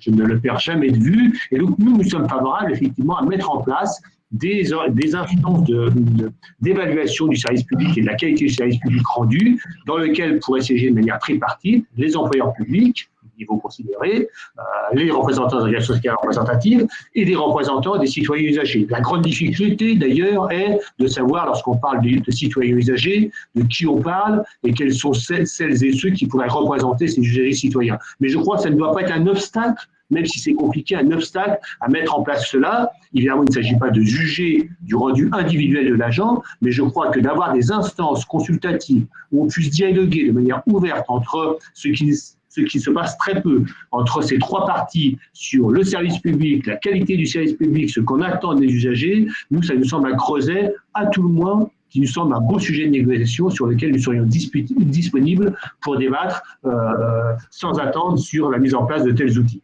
Ok. Aurélie, vas-y, oui, avant de passer. Peut-être pour rebondir sur ce qui a été dit, Rodolphe, quand on a préparé, on avait évoqué aussi qu'on pouvait partager avec vous ce qu'étaient les expériences de terrain qui étaient les nôtres. Et ce qu'on constate et ce qu'on a pu constater, c'est que parfois, à des moments précis des organisations, des administrations, la négociation locale, le cadre local, le fait de pouvoir traiter des sujets au niveau local est une plus-value indéniable pour les agents qui sont confrontés parfois à des transformations, parfois à des fusions d'organisations. Alors, par exemple, des fusions d'universités, des agents qui, à un moment donné, voient tout leur cadre de travail évoluer et de pouvoir créer en local, alors ce n'est pas des accords de méthode à proprement parler, mais des conditions un peu différentes de négociation qu'on met dans les instances, mais qu'on met aussi un peu en dehors des instances, parce qu'effectivement, parfois, dans les CT, ça passe de toute façon, quoi qu'il en soit ou quoi qu'il en coûte, et de créer, de réussir au niveau local, d'être au plus près du travail des gens et de ce qu'ils vivent sur le terrain, nous paraît être absolument essentiel pour pouvoir construire un dialogue social de qualité, c'est-à-dire se prendre en compte le travail tel qu'il se fait, tel qu'il se vit par les agents dans une situation donnée. Et je rebondis un peu, et je vais vous laisser la parole par rapport à ça, mais on aimerait bien vous entendre, se dire comment est-ce qu'on peut le rendre plus efficace au niveau local, plus pertinent, comment est-ce qu'on peut le renforcer. Et je rebondis sur la question des instances CHSCT dans la crise Covid. Je trouve que c'est justement… c'est au niveau local que les choses, parfois, les meilleures solutions, typiquement dans ce genre de situation, doivent à un moment donné être instruites. Et je trouve que c'est particulièrement important de regarder ces possibilités aussi. Entendu. Luc, tu voulais, Christian, je te passe la parole. Luc, tu voulais réagir? Je voulais juste réagir sur les CHSCT et l'exemple qui vient d'être donné. Il est clair que c'est une aberration d'avoir supprimé l'instance en tant que telle, CHSCT au plus près du terrain. Mylène Jacot rappelait une cartographie qui jusque-là permettait des CHSCT autour de 50 agents, alors qu'on va maintenant passer à autre chose, et c'est quand même complètement aberrant d'être… Et on voit bien à quoi il servait concrètement dans la gestion de la crise actuelle. On voit bien que c'est une aberration de les avoir supprimés en tant que tels. Christian, merci. Christian, peut-être sur le dialogue social de proximité qu'évoquait Aurélie et l'expérience de plein sens là-dessus. Concrètement, eux, ils ont une expérience sur ce qu'il est possible de faire. Et ce dialogue social de proximité et les objets sur lesquels vous aimeriez le porter, ou pas de proximité ou pas, hein, j'en sais rien. D'abord, juste un petit mot, mais ça va aussi avec le dialogue social de proximité sur les CHSCT. Nous sommes en pleine crise Covid et quasiment toutes les semaines, le point que nous faisons avec la ministre de la Transformation de la fonction publique, c'est de répéter à l'envi, y compris par la ministre elle-même, qu'il faut réunir les CHSCT. Donc, encore une fois, le grand paradoxe qu'il y a entre réunissez les CHSCT, dépêchez-vous, parce qu'en 2022, il n'y en aura plus. C'est quand même complètement aberrant, surtout que, sincèrement, grâce au travail des représentants en CHSCT, je pense qu'on a pu, dans certains cas, largement diminuer les impacts de la crise en prenant des mesures de précaution fortes. Et la formation spécialisée ne remplacera pas tout, d'abord parce qu'elle ne sera que dans les services où il y a plus de 200 agents, et en plus, elle n'aura pas le même pouvoir et la même autonomie que pouvait avoir le CHSCT. Donc ça, je pense que c'est une véritable erreur. Ensuite, évidemment, le dialogue social de proximité, alors, il est quand même très différent d'un versant à l'autre. Il est, j'allais dire, naturel à la fonction publique territoriale au regard de la particularité des employeurs territoriaux. Et il est courant, il est régulier. Il est assez régulier aussi dans les comités techniques d'établissement dans le secteur hospitalier. C'est un petit peu différent à l'État. À l'État, il se décline, bien sûr, dans les ministères, mais avec plutôt une déclinaison du dialogue social national que vraiment une certaine autonomie dans le dialogue social local. Alors nous, on est bien sûr favorable à ce que les particularités locales puissent être traitées par un dialogue social de proximité, ça va de soi. Là aussi, ça peut poser plusieurs questions. D'abord, il faudra qu'on liste les sujets, parce que là, si on regarde le projet d'ordonnance négociation collective, j'allais dire que quasiment tous les sujets sont discutables au niveau local. Ce qui reste au niveau national, pour résumer, c'est la rémunération et les carrières, ce qui impactera forcément le projet de loi de finances. Donc, ça va nous poser plusieurs questions. La première, après, il faudra que nous aussi, nous ayons des représentants syndicaux formés pour pouvoir discuter de la totalité des sujets qui vont arriver sur la table demain. Donc là aussi, ça veut dire qu'il faudra qu'on discute de la formation syndicale, mais aussi, puisqu'on avait commencé ça avec le gouvernement précédent, de la carrière des permanents syndicaux, parce que ça peut paraître anecdotique, mais autant un militant syndical n'a pas à être favorisé, bien entendu, par rapport à un agent qui reste dans les services, mais à l'inverse, aujourd'hui, c'est plutôt quand je milite, je ralentis mon parcours de carrière, ce qui fait qu'on a des difficultés parfois, d'ailleurs, à trouver des militants qui veulent s'investir. Donc, je pense qu'il va falloir que nous, on soit en capacité de mettre des représentants performants sur tous ces sujets. Et après, évidemment, il faudra qu'on ait les moyens de le faire par la même occasion. Nous, on est très ouverts à ça. Après, il va falloir aussi qu'on voit quelles sont les marges de manœuvre des employeurs qui seront en face de nous. On les connaît à la territoriale, on les connaît aussi un petit peu à l'hospitalière. C'est beaucoup moins vrai à l'État, surtout si on veut arriver à une déclinaison interministérielle de certains sujets. Donc, on va voir ce que ça va donner. Puis, bien sûr, il y a des sujets d'actualité qui arrivent avec la protection sociale complémentaire, le management de proximité aussi, qui va se traiter sûrement à la fois nationalement et aussi un peu plus au plan local. Donc, il y aura beaucoup de sujets, mais je crois qu'on a de quoi faire vivre largement le dialogue social. Il faudra que de chaque côté de la table, il y ait des représentants qui soient performants sur les sujets. Ok. Éric et Aurélie Oui, je crois qu'on touche complètement à ce qui vient d'être dit, c'est-à-dire que la question de la formation des élus, de la valorisation de l'engagement syndical dans la carrière, de la prise en compte de cet engagement est un sujet qui est absolument essentiel pour garantir la qualité du dialogue social.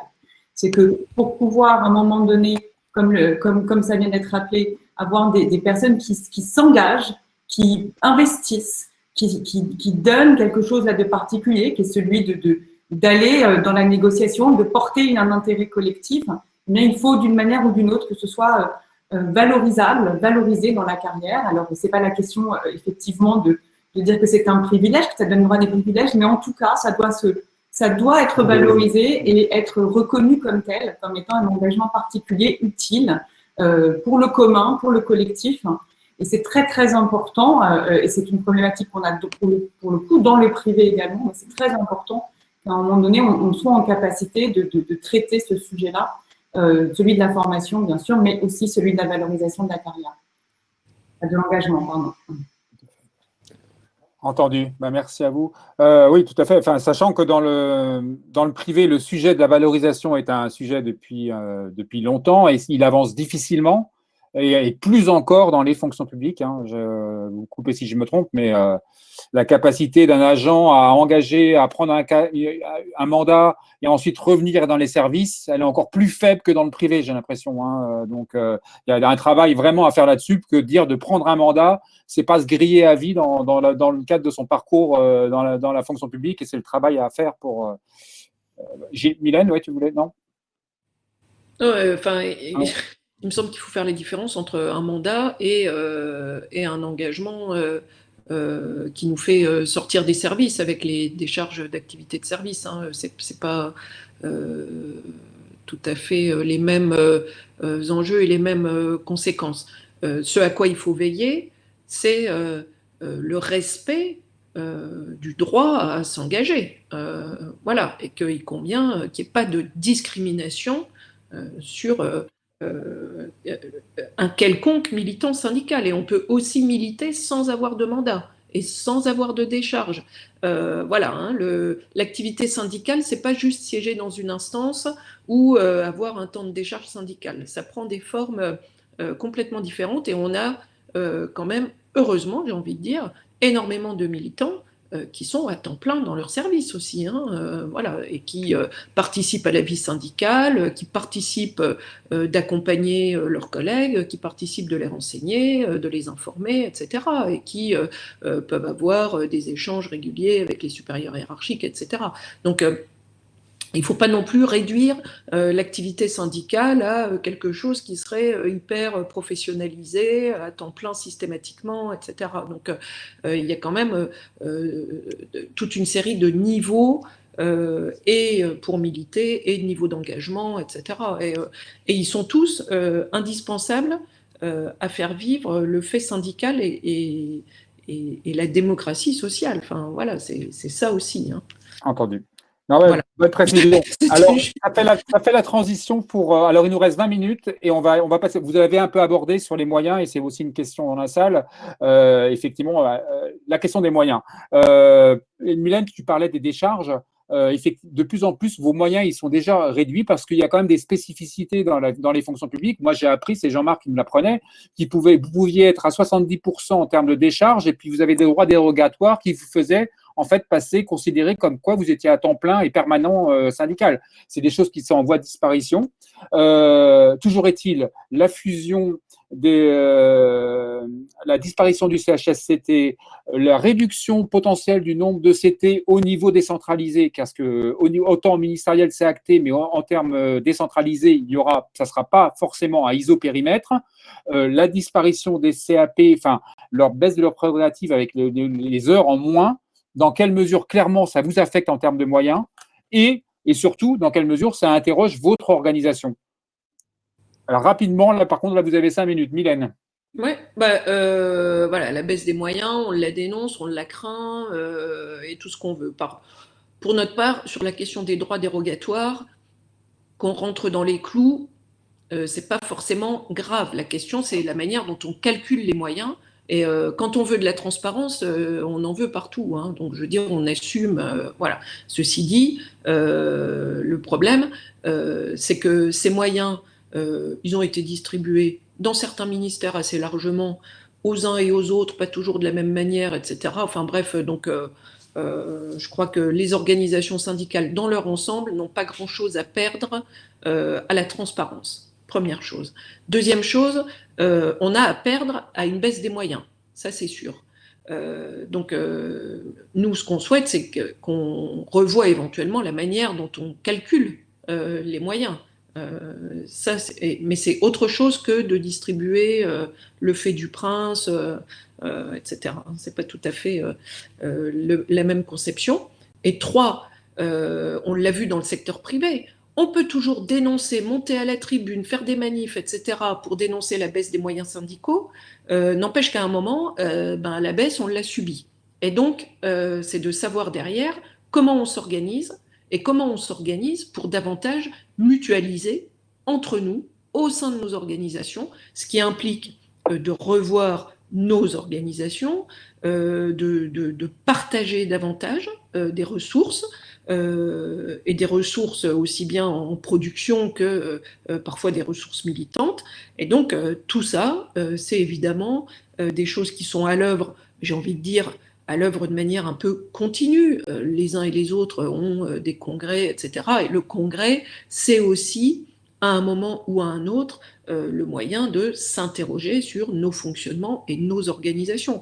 Donc pour notre part, à la CFDT, évidemment qu'on est sur ces réflexions-là pour partager, mutualiser, mettre en commun des outils, mettre en commun des ressources, y compris juridiques, et partager les expériences, se soutenir les équipes et les sections syndicales, et éviter que chacun refasse dans son coin, sur sa table, le même tract où passe 80... Enfin, on a des études qui ont été faites sur, y compris notre propre évaluation interne, etc., où on voit que 80% du temps syndical, il est passé à faire le tract.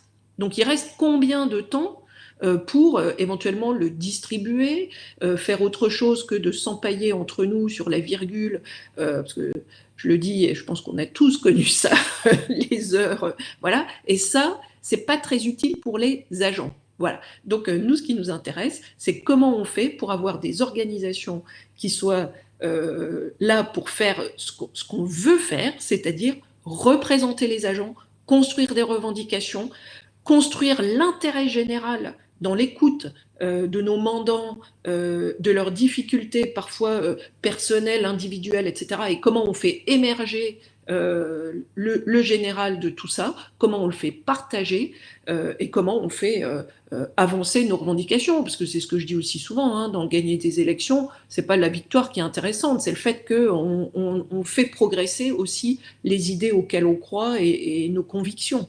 Voilà. Sachant que le taux de participation est en baisse, ce qui doit aussi, et oui, c'est un vrai sujet. Vous l'avez en tête. Oui. C'est Jean-Marc qui me le faisait souligner quand on préparait. Jean-Marc, d'ailleurs, pour rebondir sur les propos de Mylène, dans quelle mesure un peu les structures syndicales sont un peu en déphasage total ou relatif par rapport au mode d'organisation qu'on voit sur la transformation des fonctions publiques, et dans quelle mesure il y a peut-être des scénarios alternatifs, des modes d'organisation alternatifs à mettre en place. Oui, juste un mot. Évidemment, moi, je suis aussi favorable à la transparence et rien ne doit être caché. Il ne s'agit pas de donner des prébendes à tel ou tel, etc., dans tel ou tel secteur de matière plus ou moins clandestine, de manière d'ailleurs à favoriser parfois des relations éhontées entre employeurs et représentants syndicaux. Donc, c'est évidemment pas ça. Je précise simplement, sauf à considérer que la loi n'est pas républicaine, que dans les lois de 83 et des décrets subséquents, le maintien des droits acquis supérieurs à ce qui avait été acté était mentionné de manière explicite. Donc, on voit qu'on peut avoir de la transparence, des droits supérieurs aux droits qui avaient été donnés à un moment donné, qui soient maintenus sans que ça pose de problème républicain. Je voulais le redire ici, etc. Deux, moi je pense que ce débat que nous avons, avant de rebondir sur ce que tu dis, Rodolphe, ça revient quand même au débat que je disais sur la confiance et le dialogue social, comment on le conçoit, etc. Parce que je crois qu'aujourd'hui, on a quand même dans son convoi des choses qui touchent notamment aux droits syndicaux. Alors, on peut considérer que c'est peut-être pas bien. Moi, je suis pour une négociation là aussi la plus transparente possible au plus haut niveau possible. Il s'agit de redéfinir. Mais aujourd'hui, ce que j'observe moi, c'est que via les CAP, via la fusion et la disparition des CHSCT, via, qu'on soit d'accord ou pas, la disparition d'un grand nombre de secteurs de droits que nous on considérait comme des droits conquis en matière de droits syndicaux, etc. En tout cas, à la CGT, nous sommes confrontés à une perte de droits syndicaux que nous estimons dans un exercice quadriennal de l'ordre de 20 à 25% du droit dont nous disposons. Ce qui, quand même, me semble-t-il, pose question. Je parle ici de notre organisation syndicale qui, je rappelle, milite pour 5 millions d'agents, etc. Donc, on n'est pas dans Moi, je dis que quand même, ça pose question. Les moyens syndicaux, ce n'est évidemment pas, et le temps syndical n'est pas la seule entrée en matière de dialogue social, de son efficience et tout. Mais enfin, c'est un élément qu'on ne peut pas ignorer, d'autant que j'abonde complètement dans ce que dit Christian aussi, à savoir, nous avons besoin d'une organisation syndicale, par exemple, du cas à la CGT, nous avons besoin de cursus pour former nos militantes, nos militants, quel qu'en soit le niveau d'ailleurs. Évidemment, l'essentiel ne sont pas des permanents, mais a fortiori, s'ils ne sont pas permanents, s'ils sont dans des tâches de service public, à des postes, à des endroits postés et tout, s'il n'y a pas des droits qui permettent, par exemple, de les former, d'avoir du crédit de temps qui permet de former de manière approfondie et de manière non pas systématique, mais qu'on puisse y compris renouveler ces formations, parce que les choses évoluent vite. Ce qui est vrai aujourd'hui sur un certain nombre de choses ne sera pas vrai dans 4 ou 5 ans. Donc, toutes ces questions-là, ça veut dire aussi qu'est-ce qu'on entend par le dialogue social, qu'est-ce qu'on veut voir, etc. Et si on est ambitieux, c'est le cas de la CGT, moi je crois que le gouvernement serait inspiré, non pas, encore une fois, de renier sur les droits quelles que soient les entrées par lesquelles il les rogne, mais d'ouvrir une véritable négociation où nous pourrions les uns les autres, de manière la plus transparente possible, dire on a besoin de quoi lorsqu'on parle de droits pour les représentants du personnel à s'exprimer, à construire, à étudier, à préparer les réunions, les dossiers, etc. etc. Deux, par rapport à ce que tu dis, j'arrête juste, oui, moi je crois encore une fois que les organisations syndicales, du coup, moi, ce que j'essaie de dire dans mon petit syndicat, la CGT, je crois qu'on a intérêt à se regarder. Et moi, je suis de ceux qui pensent que le syndicalisme en France, il est un peu à la croisée des chemins. Et voilà, je constate que dans la fonction publique, on n'a jamais eu autant d'organisations syndicales qui courent aux élections, etc. Et que par ailleurs, la participation est de plus en plus faible. Alors, il n'y a pas que le fait des syndicats. On peut considérer que le vote électronique, tout un ensemble d'autres éléments, n'est pas forcément quelque chose qui concourt à la participation électorale, mais quand même, ça ne nous exonère pas d'avoir un regard et de faire en sorte que je ne vois pas que le syndicalisme, aujourd'hui morcelé qu'il est, par exemple, dans la fonction publique, remporte plus de succès qu'il ne remportait il y a 40 ans, etc. Donc, on a des questions à se poser, et des questions fortes et qu'on ne peut pas différer, je le crois vraiment. Alors, juste, à partir de là, nous, c'est la CGT, nous, on est en réflexion, effectivement, pour se dire qu'on a peut-être besoin, dans la CGT, d'avoir nos structures, celles qui font notre ADN, ce qui fait ce qu'on appelle dans notre jargon, notre comité confédéral national, tout ce qui fait que la CGT est assise sur un fonctionnement croisé entre nos organisations territoriales et nos fédérations professionnelles, etc. Ça, on a là. Mais ce qu'on croit, nous, aujourd'hui, c'est que peut-être il faut que nous réfléchissions à la CGT d'avoir des outils, c'est-à-dire des choses plus souples qui permettent elle, d'être mieux calée à ce que disait Christian tout à l'heure, avec lequel les choses sont en permanence en évolution, les départements ministériels pour les tâches changent souvent, etc., les métiers changent souvent, quels que soient les jugements qu'on porte, les corps, tout ça est en train de changer, de bouleverser. Nous, ce qu'on croit à la CGT, que souvent nos structures, nos outils sont trop collés à des choses qui, du coup, dès qu'elles évoluent, on est caduque, ça ne marche plus, nos outils sont du coup obsolètes, etc. Donc on est effectivement dans une réflexion qui nous permet d'avoir des structures internes à la CGT solidement ancrées par rapport à notre volonté de fonctionnement dans la CGT, et par contre de mettre en place des outils plus souples qui permettent d'être mieux en réponse au bouleversement que la fonction publique connaît aujourd'hui, connaîtra demain, c'est normal, hein, la fonction publique elle doit évoluer, et donc c'est une réflexion, je vous dis tout de suite, puisqu'on a décidé de ne pas parler la langue de bois, c'est pas forcément facile, hein. Dans la CGT, lorsqu'on parle d'évolution des outils et des structures, c'est quelque chose tout de suite on est dans du lourd, hein. Voilà, on n'a pas été formé par le communautaire, le KGB pour rien, donc dès qu'on touche à ce genre de choses, on sent que là, on attaque la falaise, hein, même si tout le monde, le cœur sur un, dit non, on défend pas notre précaré, etc. Voilà, c'est pas toujours des choses simples, mais on essaie d'évoluer là-dessus parce qu'on croit véritablement aujourd'hui que sinon, on a un risque effectivement d'avoir des esprits syndicaux qui parfois sont dépassés par les évolutions de la fonction publique et qu'on a besoin d'avoir des choses qui soient plus réactives. Merci Jean-Marc. Christian, pour rassurer Jean-Marc, pour le plaisanterie, il n'y a pas qu'à la CGT, hein, c'est résistance. Est-ce que ça me rassure? Je ne sais pas. Bon, est-ce qu'il y a le chantier en cours chez FO, Christian? Bon, s'il y avait des tensions en cours chez FO, tu m'entends pas? C'est bon, c'est bon. Si, c'est bon. Non, je dis que s'il y avait des tensions en cours chez FO, ça se saurait. Donc forcément, il n'y en a pas. J'ai cru comprendre en plus que Jean-Marc faisait un appel du pied à réunifier Force ouvrière et la CGT parce qu'il y avait trop d'organisations. Ça pourrait créer quelques tensions, mais enfin, on n'en est pas encore là. Je plaisante, bien entendu. Oui, forcément, ça interroge par rapport aux questions qui sont posées par les participants, notamment par Emmanuel. C'est vrai qu'on est dans la même dynamique que la question qui est posée.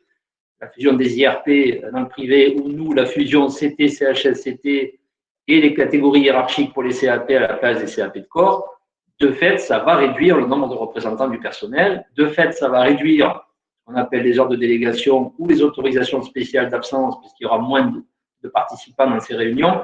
Donc, ça va forcément impacter, y compris les représentants que nous pourrons mettre sur nos listes. Ça veut dire qu'aux élections de 2022, il va y avoir des camarades qui avaient fait un très bon travail jusqu'à aujourd'hui et qu'on va devoir malheureusement retirer des listes parce qu'on n'aura pas assez, évidemment, de sièges avec la fusion des CAP de corps, par exemple, ou des CT, CHSCT, sachant en plus que, n'oublions pas, dans la formation spécialisée santé, sécurité au travail, les représentants titulaires doivent être les mêmes que ceux qui seront dans les comités sociaux. Ce qui, là aussi, va réduire le nombre d'élus de fait. Comme aussi on a des risques, c'est le futur décret sur le comité social d'administration, qui est passé dans les instances mais qui n'a pas encore été publié. On risque aussi d'avoir des comités sociaux communs aux préfectures et aux directions départementales interministérielles. Donc, si c'est le cas, malheureusement, là aussi, ça va réduire nos droits. Donc, ça a déjà été le cas dans le privé, donc on a réussi à s'adapter à peu près. Donc, ça ne se fait pas forcément toujours de manière évidente. Ça crée forcément des tensions parce que c'est toujours pareil. Vous avez un syndicat parfois qui est mieux représenté dans un corps de fonctionnaires que le syndicat d'à côté, même si les deux sont à FO.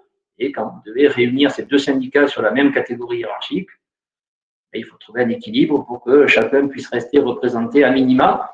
Donc oui, ça va être un très gros chantier, effectivement.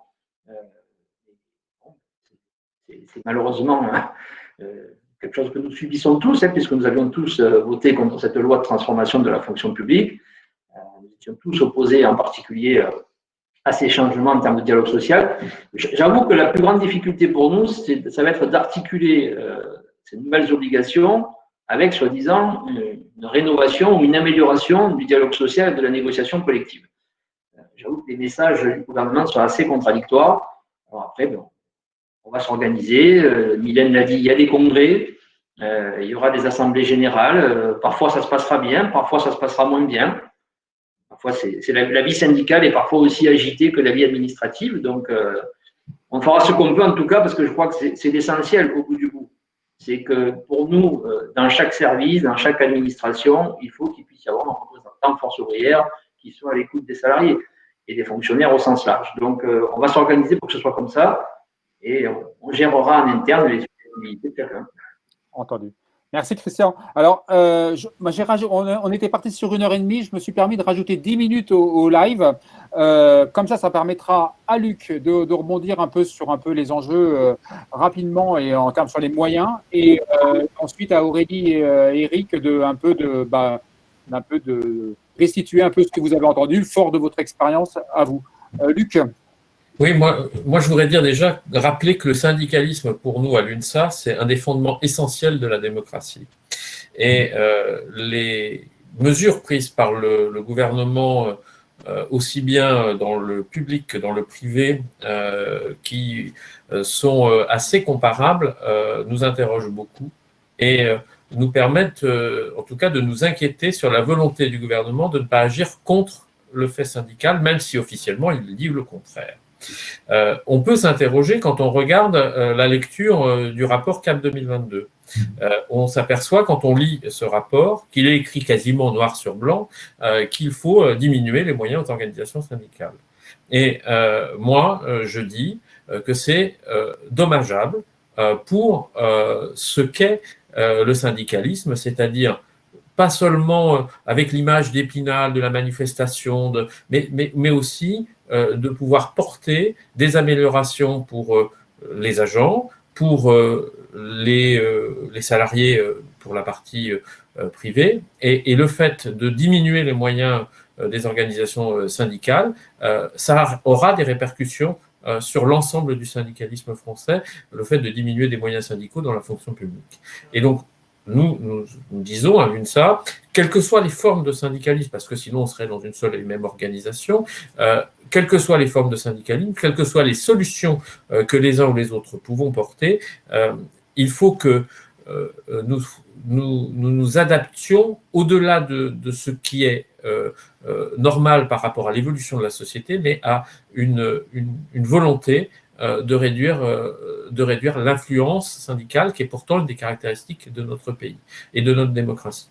Donc j'insiste un petit peu là-dessus parce que nous, on considère cette loi de transformation de la fonction publique comme étant, entre autres, pas seulement, une volonté de transformer la fonction publique, mais de transformer les moyens syndicaux de nos organisations globalement. Il suffit de regarder quels sont les impacts qu'il y aurait ou qu'il y a réellement entre l'interpro en général et la fonction publique. Et on s'apercevra que dans beaucoup d'organisations, dont la nôtre, nous avons des agents publics qui sont en responsabilité sur l'interpro. Donc, moi, je le dis ici en toute transparence et en toute clarté, nous considérons à l'UNSA que cette loi de transformation de la fonction publique, et en particulier son chapitre 1, est une vraie remise en question du syndicalisme en France.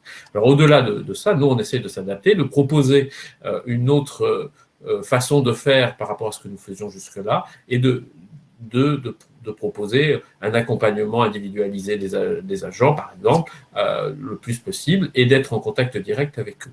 Mais cela change complètement notre façon et notre approche telle que nous l'avions jusque-là.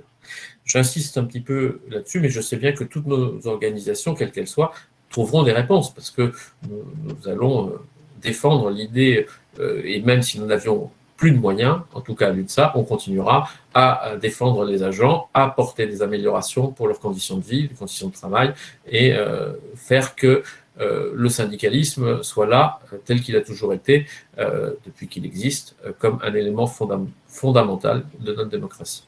Entendu. Peut-être que c'était peut-être un peu sain, entre guillemets, de se faire bousculer comme ça sur les moyens pour justement vous réinterroger, parce que vous êtes tous d'accord pour dire qu'il y avait matière à se réinterroger sur vos modes d'organisation. Donc, c'est un petit coup de pouce. Bon, parole à Éric et Aurélie, donc par rapport à tout ce que vous avez entendu. Alors, merci beaucoup. Alors, j'ai l'impression, il y a dans le film beaucoup de questions, notamment la dernière sur les lignes directrices de gestion qui vaudrait très largement qu'on s'en préoccupe et qu'on discute évidemment de cela, d'autant que les LDG, c'est maintenant en fait, qu'elles sont, et on voit bien qu'elles vont être sans doute donner ces lignes directrices de gestion sans qu'il y ait la moindre négociation dans un nombre d'endroits. Ça, c'est évident, et ça voudrait qu'on prolonge notre échange tant il est intéressant. Il me semble qu'il y a plusieurs points ici qui ont été abordés. D'abord, il semble y avoir quand même, si j'ose dire, une forme, sinon de consensus, comme dans la discussion, autour du fait qu'il n'y aura de négociation ou de bonne négociation que s'il y a corollairement, à côté de cela, la bonne méthode qui va encadrer cette négociation. Ça me paraît être un point qui sort comme essentiel ici, parce que sans cette méthodologie ici, alors il est tout à fait probable que la négociation ou les objets de la négociation fassent très vite ce pchit. Dans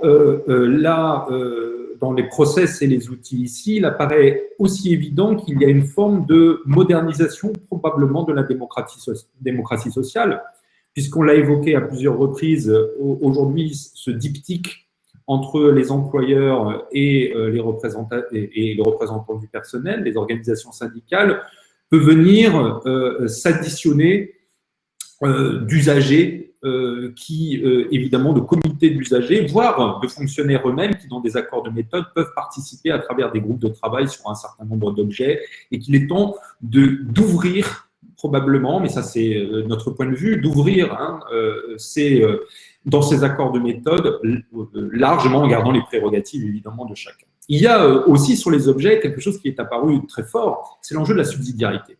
C'est-à-dire qu'est-ce qui relève du macro, qu'est-ce qui relève du micro, qu'est-ce qui relève de l'accord national, qu'est-ce qui relève du local possiblement, et des améliorations possibles par le local, parce que plus proche du travail réel, plus proche des agents dans l'effectuation de leur travail quotidien. Il y a aussi évidemment tout l'enjeu des moyens, qui ici est, comme d'habitude, le nerf de la guerre. C'est-à-dire qu'est-ce qu'on met comme moyen sur la table pour qu'on obtienne véritablement un dialogue social de qualité. Alors je voudrais dire qu'on dit souvent, et on l'a redit ici, la part qui est celle des organisations syndicales qui doivent évoluer, doivent changer, s'adapter au monde dans lequel on est, aux nouvelles formes d'engagement public, etc. C'est vrai, probablement. Et d'ailleurs, je crois qu'aucune des organisations syndicales ne le nie aujourd'hui. En revanche, on ne dit jamais de l'autre côté, ou assez mal, que de l'autre côté, ça doit évoluer aussi fortement. C'est-à-dire que, et c'est au cœur, en fait, aussi de notre échange et notre débat. Si on ne croit pas maintenant au dialogue social, en réalité, c'est aussi parce que on ne donne pas les moyens, et du côté des employeurs, ici, à ce que ce dialogue existe véritablement. On n'y croit pas pour de vrai. On est dans une logique qui est un peu dans une logique de on fait avec, où on se met un peu en réserve de ce que peut apporter ce dialogue. J'ai l'impression, si vous voulez, qu'on est maintenant un peu au bout de cette discussion. Et à un moment donné, si on y croit, on n'y croit pas. Et Mylène évoquait tout à l'heure la démocratie sociale. Je voudrais dire qu'il y a un enjeu qui est fondamental, qui est au-delà même de ce qu'on est en train de discuter ici. Notre cohésion sociale, les fractures à l'intérieur de nos sociétés obligent aujourd'hui à croire au dialogue entre les différentes parties, à mettre les moyens pour que ce dialogue existe dans notre société. C'est fondamental, en fait, autour de cette loi et plus largement autour de cette loi. Je trouve que le bon objet, il n'est pas positionné. Je suis d'accord avec presque toutes les organisations syndicales qui se sont exprimées là-dessus. Ce dialogue, il faut y croire maintenant, c'est un enjeu fondamental pour faire vivre nos démocraties sociales et nos démocraties. Et le faire évoluer, le faire changer, le professionnaliser, l'ouvrir, bien entendu, mais y croire avant tout. Il ne faut pas jouer défensif, il faut jouer offensif et en faveur du dialogue social aujourd'hui.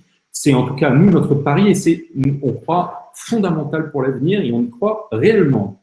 Et on est fondamentalement pour continuer aussi cette discussion, parce qu'il y a plein d'objets très pratico-pratiques sur lesquels, je crois, les gens qui nous ont suivis seraient intéressés pour que l'on rentre dans le détail un peu technique. Merci Eric.